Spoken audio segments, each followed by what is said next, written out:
एक और जहाँ सभी देवताओं को माता पार्वती और महादेव के पुनर्मिलन की प्रतीक्षा थी, वहीं दूसरी ओर अट्टासुर, जिसे माता आदिशक्ति के जन्म के बारे में ज्ञात हो चुका था, वो अब उसकी सूचना किसी भी प्रकार से तारकासुर तक पहुंचाना चाहता था। आदिशक्ति, अब वो समय दूर नहीं जब मैं महाराज तारकासुर के समक्ष प्रस्तुत होकर उन्हें आपकी सूचना दूंगा और तब आप सुरक्षित नहीं रहेंगी। आपका अंत समय अब निकट है, क्योंकि मेरे स्वामी आपको कदापि जीवित नहीं रहने देंगे।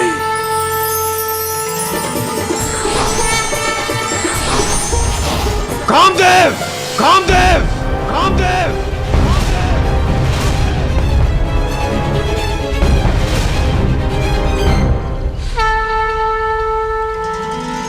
प्रणाम देवराजेंद्र।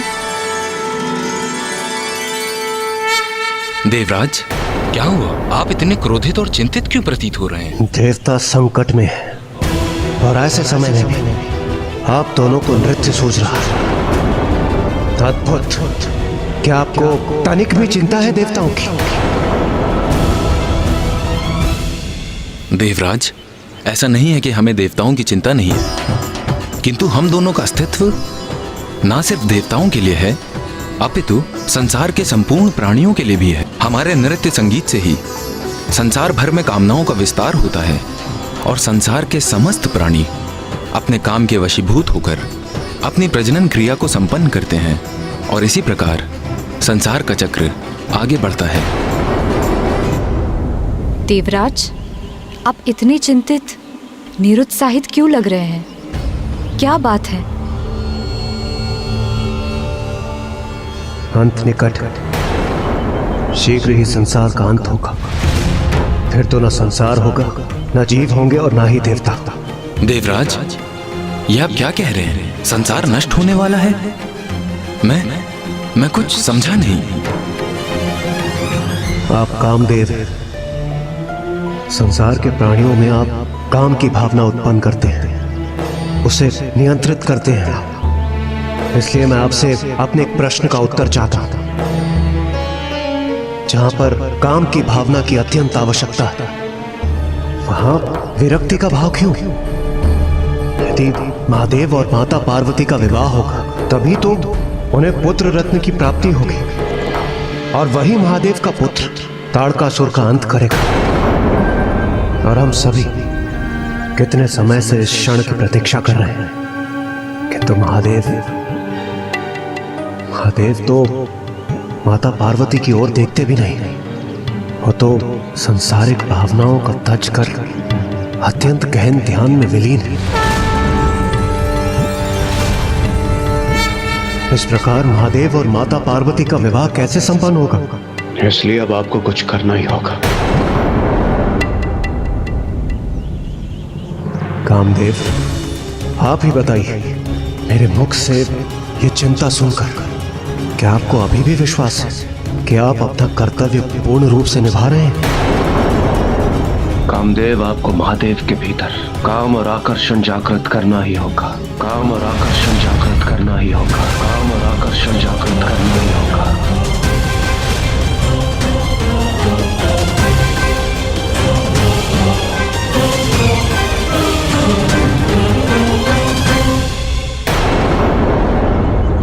देवराज, कामदेव अवश्य हूं मैं, किंतु मेरी भी कुछ सीमाएं हैं। जो योगी अपने तप से, अपनी साधना से अपने मन को वश में कर लेता है, उन पर मेरा कोई प्रभाव नहीं होता। और फिर आप तो महादेव को प्रभावित करने की बात कर रहे हैं। महादेव जो महायोगी हैं, जो आदि योगी हैं, उनके मन में काम भावना जागृत करना मैं ये कैसे संभव कर सकता हूं?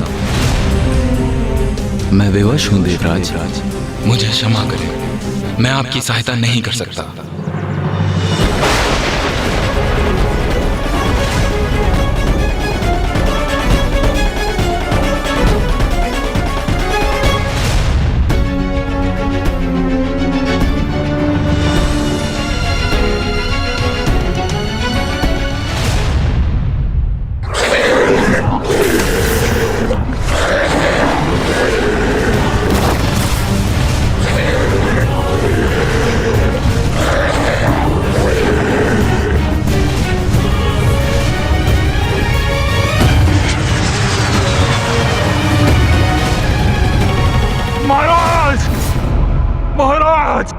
महाराज,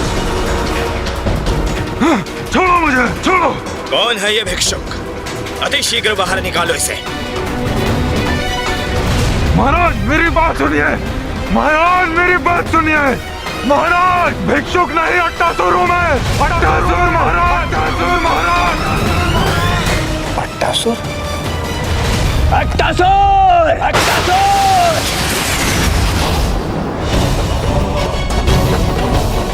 रुको!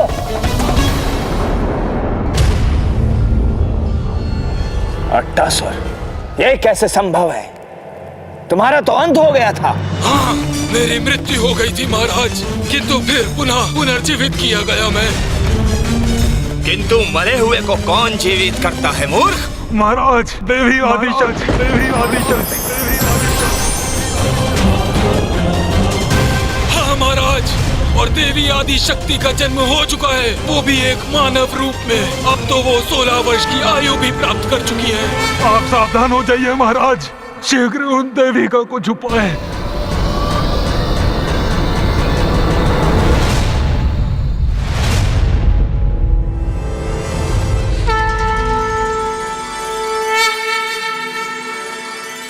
हमें क्षमा कीजिए देवराज, किंतु ये कार्य इतना सरल नहीं, इसीलिए स्वामी का इस कार्य को अस्वीकार करना ही उचित था। प्रसन्नता मुझे मात्र इस बात की है कि आप स्वामी की विवशता समझ सके।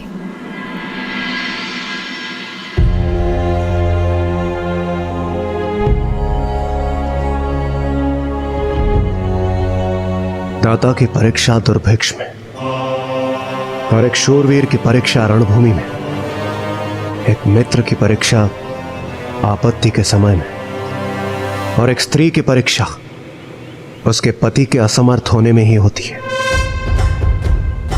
मैं यहां देवराज इंद्र होने के नाते नहीं, आपके मित्र के रूप में उपस्थित हुआ हूं, और मैं आपसे मात्र मेरी ही नहीं, समस्त देवताओं की सहायता की याचना कर रहा हूं।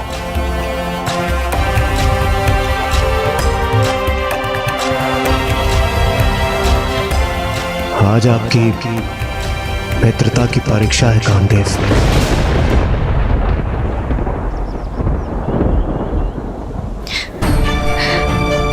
नहीं स्वामी, नहीं।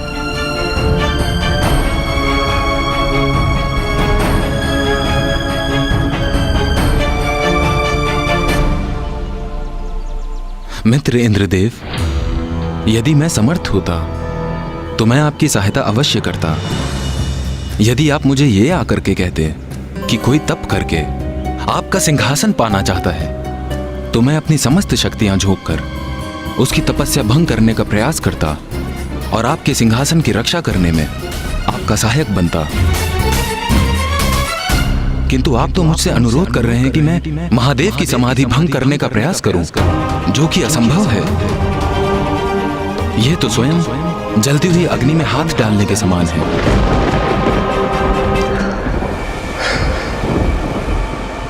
मुझे ज्ञात है कामदेव, मैं आपको वो कार्य करने के लिए कह रहा हूं जो असंभव है, किंतु इस असंभव को संभव करने से ही देवताओं की रक्षा संभव है। क्योंकि ताड़कासुर का अंत महादेव और माता पार्वती का वो पुत्र करेगा जिसका जन्म महादेव के भीतर माता पार्वती के प्रति उत्पन्न होने वाले काम भाव से होगा। और ये कार्य आपकी सहायता के बिना सर्वथा असंभव है।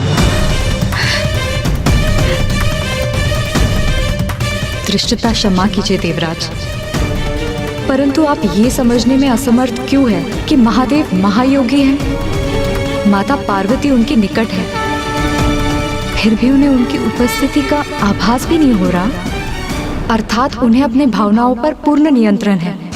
ऐसी अवस्था में स्वामी का सर्वाधिक शक्तिशाली बाण भी महादेव को प्रभावित नहीं कर सकेगा। आप मित्रता और धन परायणता की गुहार लगा रहे हैं, परंतु महादेव पर बाण तो मेरे पति को साधना है। यदि महादेव पर उस बाण का कोई प्रभाव नहीं हुआ तो, और महादेव का क्रोध जागृत हो गया तो महादेव की क्रोधाग्नि से मेरे स्वामी की रक्षा कौन करेगा? देवी रति, आप व्यर्थ में ही चिंता कर रही हैं। मैं स्वयं महादेवताओं के साथ उपस्थित रहूंगा।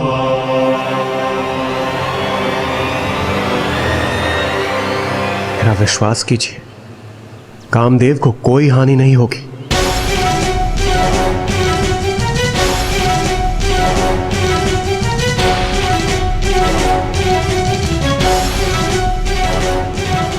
नहीं, मैं निश्चिंत होने में असमर्थ हूं। ये तो स्त्री स्वभाव के अनुरूप है। नारी सदा पुरुष को दुर्बल ही बनाती है। देवी रति का व्यर्थ का भय और उनकी आशंका मेरी योजना में बाधा उत्पन्न कर रही है। नहीं, मुझे किसी अन्य युक्ति से उनके इस भय को दूर करना ही होगा।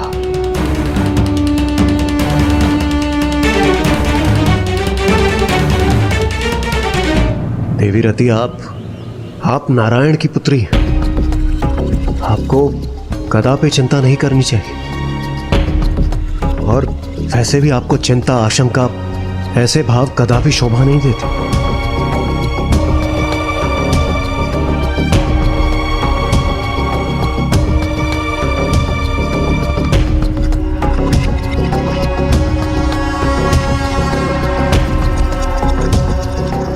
प्रिय रति, देवताओं को हमारी आवश्यकता है और देवराज इंद्र उचित ही तो कह रहे हैं कि तुम तो स्वयं नारायण की पुत्री हो। तुम्हें तो साहस का परिचय देना चाहिए, निश्चिंत रहना चाहिए तुम्हें। मैं निर्णय ले चुका हूं। नहीं स्वामी, ये आप क्या कह रहे हैं? आप कठिनाई में पड़ जाएंगे। मेरा जाना अनिवार्य है।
स्वामी, आपने मेरा श्रृंगार पूर्ण रूप से संपन्न नहीं किया।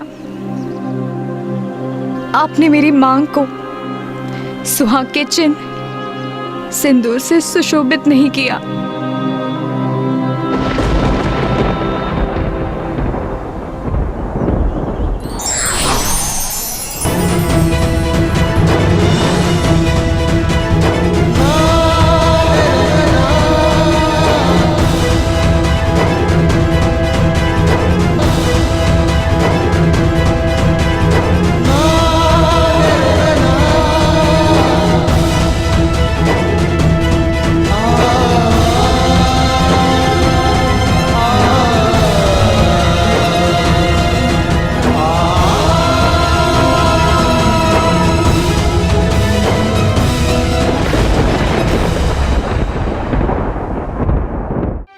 एक ओर देवराज ने कामदेव को मना लिया था, किंतु दूसरी ओर वो अट्टासुर तारकासुर का विश्वास अभी तक प्राप्त नहीं कर सका था।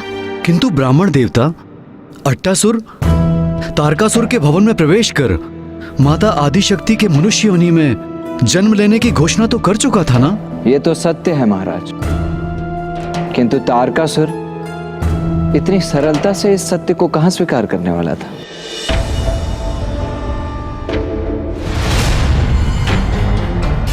ये अवश्य कोई विक्षिप्त बुद्धि है महाराज। कुछ दिवसों से आप पर घात लगाए हुए बैठा था। अच्छा, मृत्यु हो गई क्या तेरी?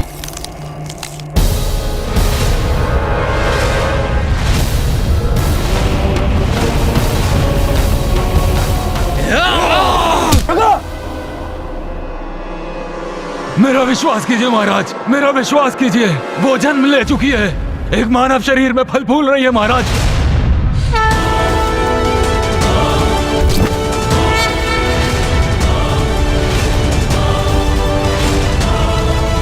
मैंने कहा था ना महाराज, ये कोई विक्षिप्त बुद्धि है, कुछ भी अनर्गल बड़बड़ाता रहता है। महाराज, मैं आपका निष्ठावान सेवक हूँ महाराज, मैं सत्य कह रहा हूँ महाराज।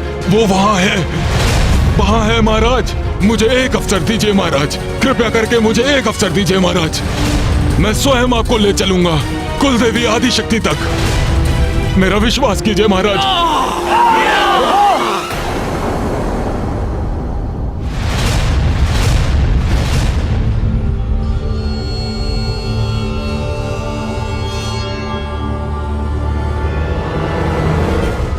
उन्हीं के कारण मेरी मृत्यु हुई है। 16 वर्षों तक मैं मृत्यु पड़ा रहा, उन्हीं के कारण जीवन प्राप्त हुआ है।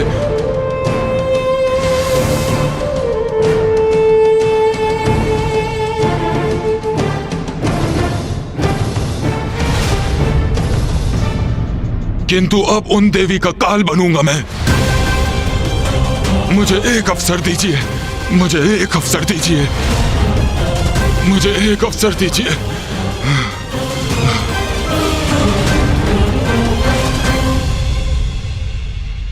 वैद्य के पास ले जाओ इसे, चिकित्सा कराओ इसकी। चिकित्सा इसकी? क्यों महाराज? यदि मान भी ले ये वास्तव में अट्टासुरी है, तो भी इससे हमें क्या लाभ? अवस्था देखी आपने इसकी महाराज।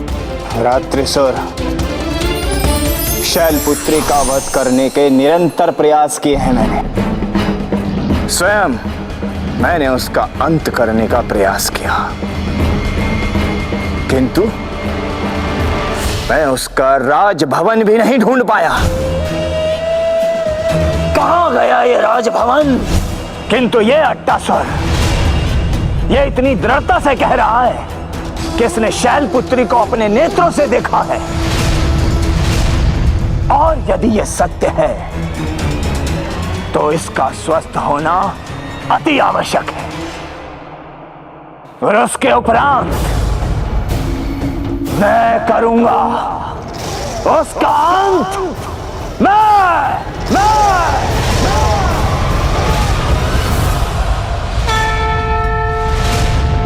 तारकासुर संपूर्ण सृष्टि के लिए एक संकट तो बन ही गया था, उससे भी बड़ा एक महासंकट तो देवराज इंद्र अब स्वयं उत्पन्न करने जा रहे थे। इंद्रदेव कामदेव के साथ उसी गुफा की ओर बढ़ रहे थे जहां महादेव समाधि में लीन थे, और संयोगवश वहां एकमात्र माता पार्वती ही महादेव की सेवा हेतु उपस्थित थीं।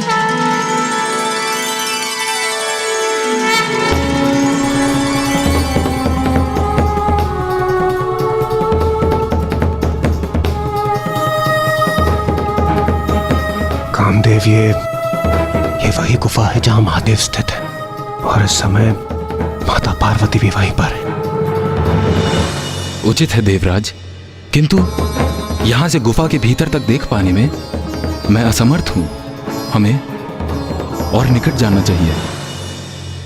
और निकट जाना होगा, किंतु मैं तो गुफा से सुरक्षित दूरी पर रहना चाहता था।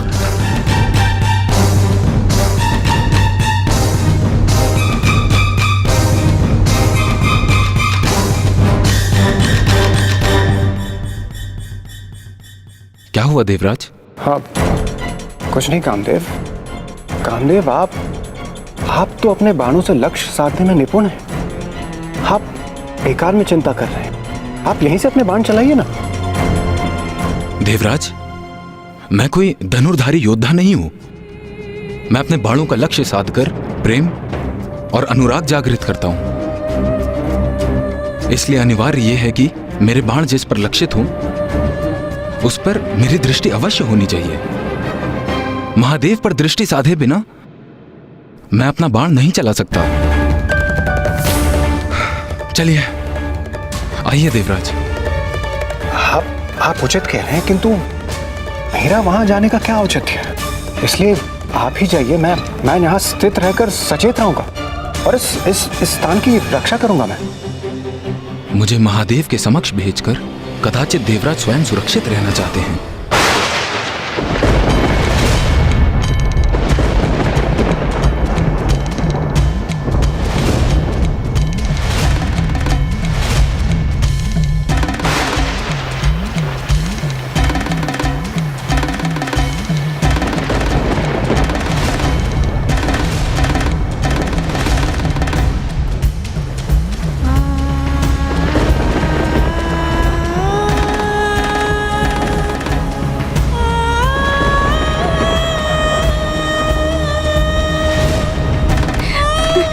मेरी मांग का सिंदूर धुल गया। ये कैसा अपशगुन है?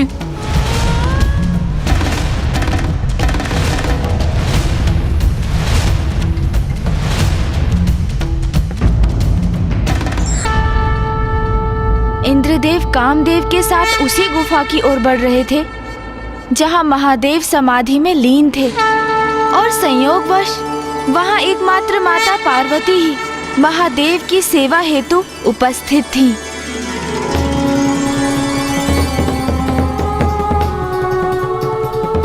कामदेव, ये वही गुफा है जहां महादेव स्थित है, और इस समय माता पार्वती भी वहीं पर है।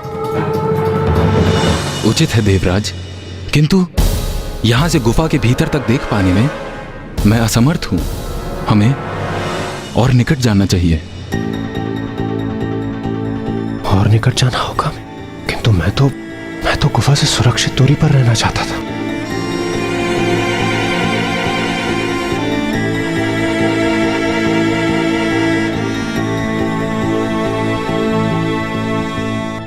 क्या हुआ देवराज?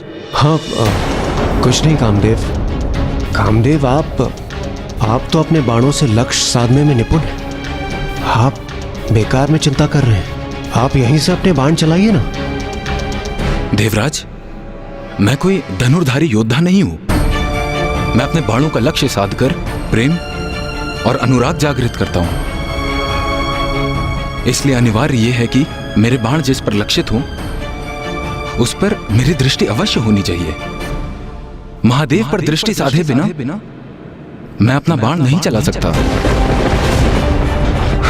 चलिए, आइए देवराज। कामदेव, आप उचित कह रहे हैं, किंतु मेरा वहां जाने का क्या औचित्य है?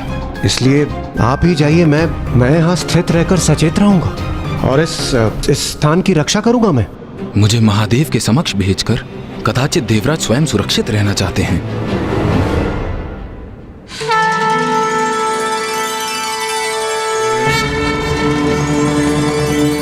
प्रभु ने आज भी फलाहार नहीं किया।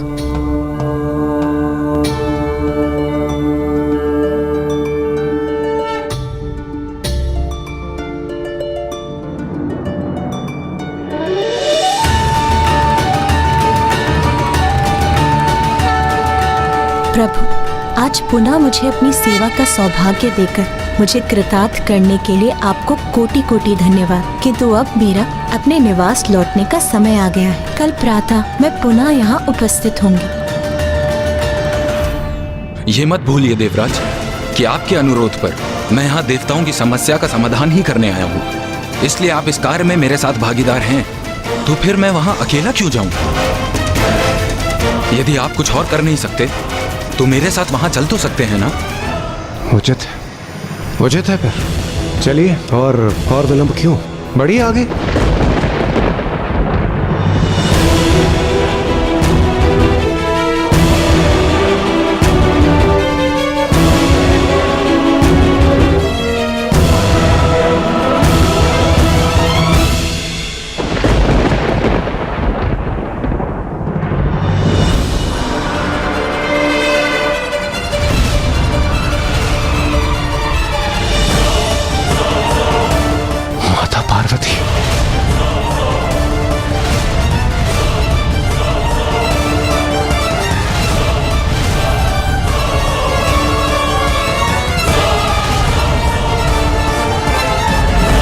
माता पार्वती ने हमें देख लिया तो अनर्थ हो जाएगा देवराज। हाँ कामदेव, हमें शीघ्र कुछ करना होगा। अन्यथा माता हमें अवश्य देख लेंगी।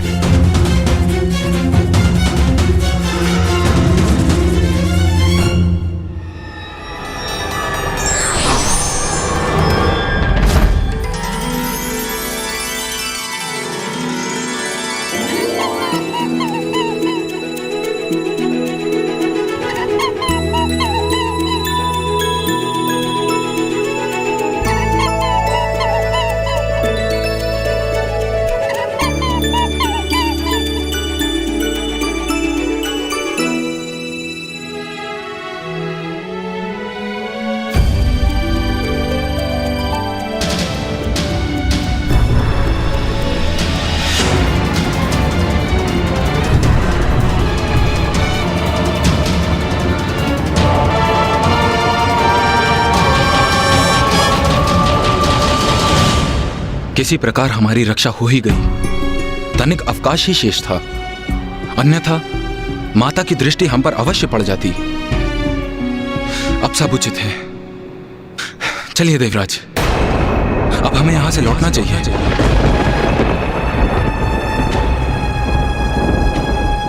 लौटना चाहिए? किंतु क्यों? कामदेव, हम यहाँ एक महत्वपूर्ण कार्य करने आए हैं। जब तक हम उसे पूर्ण नहीं करते हम यहां से नहीं जाएंगे। नहीं देवराज, अब उसका कोई लाभ नहीं। मैं महादेव पर तभी बाण साध सकता हूं जब माता पार्वती उनके समक्ष हों, जिससे मेरा बाण जब महादेव को स्पर्श करे और वे अपने नेत्र खोलें तो माता को अपने समक्ष देख उनके प्रति प्रेम और स्नेह का भाव जागृत हो सके। ओह, तो अब मैं समझा, ये आपकी रणनीति थी। इसलिए तो आप इतना तर्क वितर्क कर रहे थे। आप यही चाहते थे ना कि समय व्यर्थ हो जाए और माता गुफा के बाहर आ जाए और आपको अपना कार्य भी ना करना पड़े। क्यों कामदेव?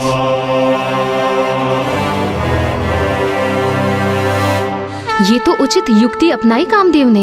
विलंब कर अनर्थ होने से रोक दिया उन्होंने। नहीं माता, कामदेव ने तो ऐसी कोई युक्ति नहीं की थी। जो कुछ हुआ वो तो स्वतः ही हो गया। ऐसी कोई योजना नहीं बनाई थी उन्होंने। ये तो नियति ही थी कि माता उसी समय गुफा से बाहर आ गई। किंतु जो होने वाला होता है वो होकर ही रहता है। नियति को तो कोई भी टाल नहीं सकता। अर्थात ब्राह्मण देवता? नाथ, देवी पार्वती एक और दिवस पूर्ण निष्ठा से महादेव की सेवा कर लौट गई हैं। प्रिय, हमें धीरज नहीं खोना चाहिए। जो भी होगा उचित होगा, दिव्य योजना के अनुसार ही होगा। देवी पार्वती तो कल पुनः लौटेंगी, इसलिए हमारा प्रतीक्षा करना ही उचित होगा। ब्रह्मदेव तो पुनः ध्यान में चले गए। यही उचित अवसर होगा उनकी दृष्टि से बचकर योजना को क्रियान्वित करने का। किंतु इंद्रदेव कहाँ हैं? वहां है इंद्रदेव, कामदेव के साथ। किंतु महादेव पर कामदेव का बाण लक्षित हो, उसके स्थान पर ये दोनों एक दूसरे पर कठोर शब्दों के बाणों के वार कर रहे हैं। बस देवराज, बहुत हुआ। सर्वप्रथम आपने निवास स्थान पर आकर मुझ पर कर्तव्य ना निभाने का दोष लगाया और अब अकारण विलंब करने का दोष लगा रहे हैं।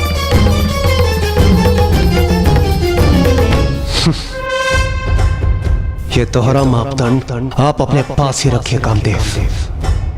वैसे आप उस समय भी मेरी योजना को लेकर उत्साहित नहीं थे और अब भी आप ही के कारण हमने एक उत्तम अवसर गंवा दिया।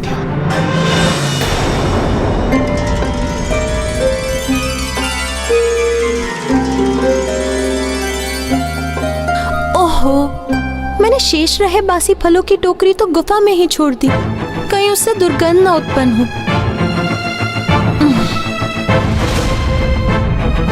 हाँ, मैं मानता हूं, मैंने ना अवश्य कहा था, किंतु उसके उपरांत मैंने आपकी योजना को स्वीकार भी तो किया और अब मैं आपके सामने यहां उपस्थित भी हूं, किंतु मैं आपके दोषारोपण को और नहीं सहूंगा।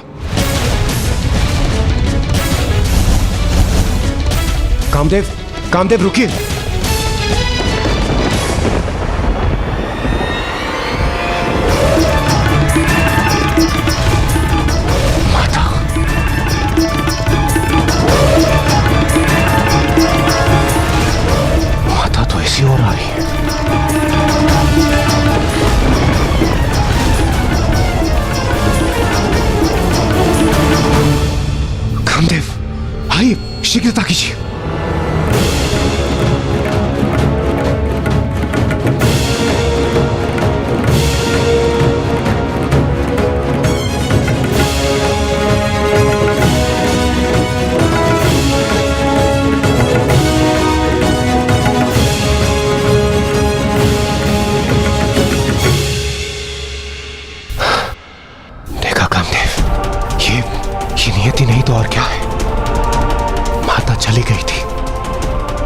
हमें प्रतीत हो रहा था कि हमने अवसर गवा दिया, किंतु माता पुनः लौट आई है। कामदेव, आप व्यर्थ में ही भयभीत हो रहे हैं। देखिए, ये स्पष्ट है, जो मेरी योजना है वही नियति की भी योजना है, इसलिए आप आश्वस्त रहिए। हम जो कुछ भी कर रहे हैं सर्वथा वही उचित है। देखिए, माता भी गुफा में है, आप जाइए। देखिए, हमें नियति ने एक और अतिरिक्त अवसर दिया है, इसे गंवाना उचित नहीं होगा कामदेव।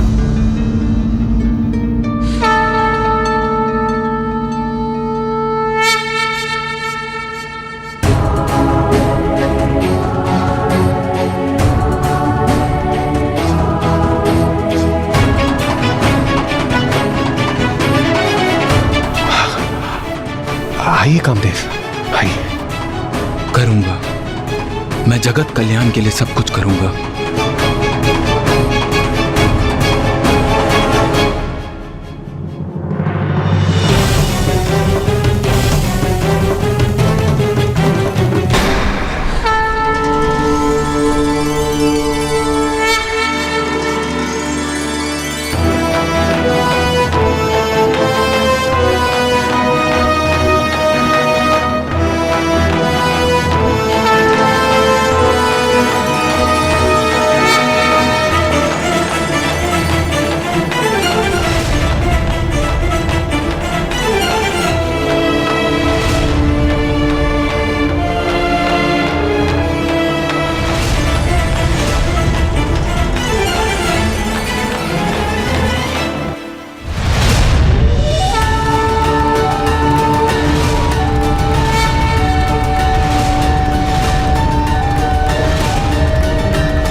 मुझे क्षमा करें महादेव, देवराज इंद्र का आदेश है, इसलिए मैं ऐसा करने पे विवश हूँ।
नाथ, मेरे पिता के यहाँ यज्ञ का आयोजन है, हमें वहाँ जाना चाहिए। नहीं सती, बिना निमंत्रण कहीं भी जाना अहित को आमंत्रण देना है। जिसे सदैव भूत प्रेत पिशाचों से घिरे रहना प्रिय हो, वो मंगलकारी कैसे हो सकता है? अरे वो तो अमंगलकारी है। अरे उसे इस महायज्ञ में तो क्या, मैं किसी यज्ञ में आमंत्रित नहीं करूंगा। हे योगाग्नि, प्रकट हुई और अपने में समा के भस्म कर दीजिए मुझे।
अनर्थ, घोर अनर्थ किया है कामदेव ने।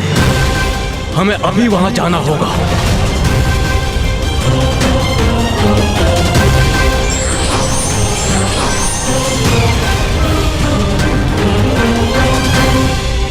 स्वामी, मुझे ऐसा प्रतीत हो रहा है कि सर्वनाश होने वाला है।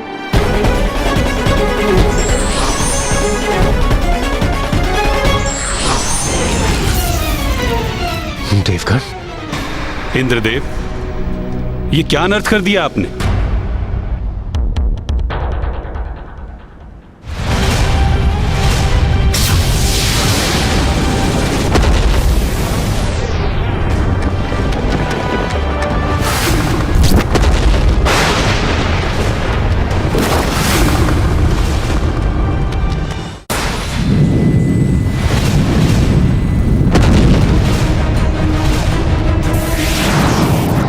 क्षमा करें महादेव, मैं विवश था।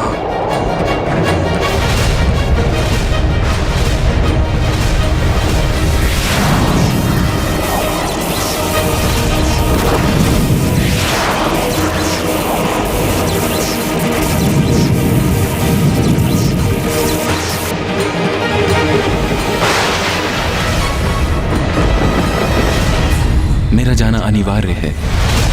स्वामी, आपने मेरी मांग को सुहाग के चिन्ह सिंदूर से सुशोभित नहीं किया।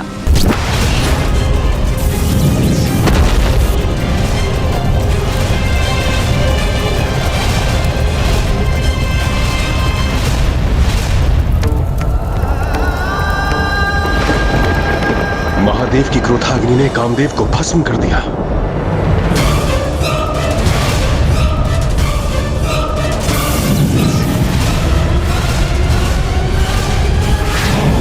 ये क्रोधाग्नि तो अब हमारी ओर बढ़ रही है। बच्चे देवगणों,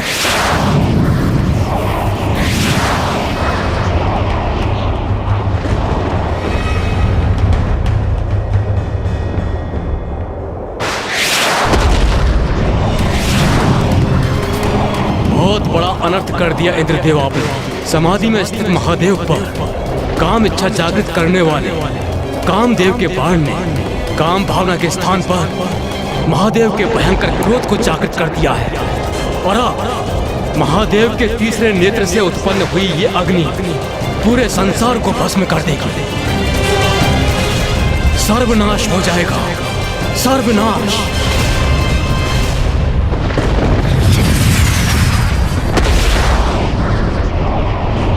ये कैसा अनर्थ हो गया है? अब कोई भी शेष नहीं रहेगा क्या? महादेव की क्रोधाग्नि से हमारी रक्षा कैसे होगी?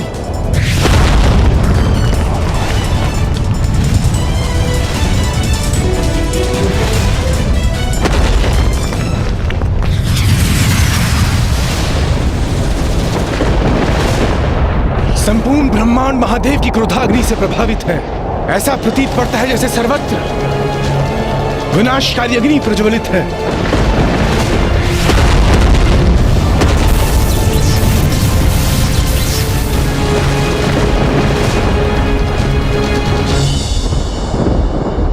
मुझसे बहुत बड़ी भूल हो गई। नारायण, कृपा कर कुछ कीजिए, अन्यथा इस सृष्टि का विनाश हो जाएगा, कुछ भी नहीं बचेगा। इंद्रदेव, महादेव की क्रोधाग्नि एक प्रचंड शक्ति है जिसे रोक पाना मेरे लिए अथवा ब्रह्मदेव के लिए भी असंभव है।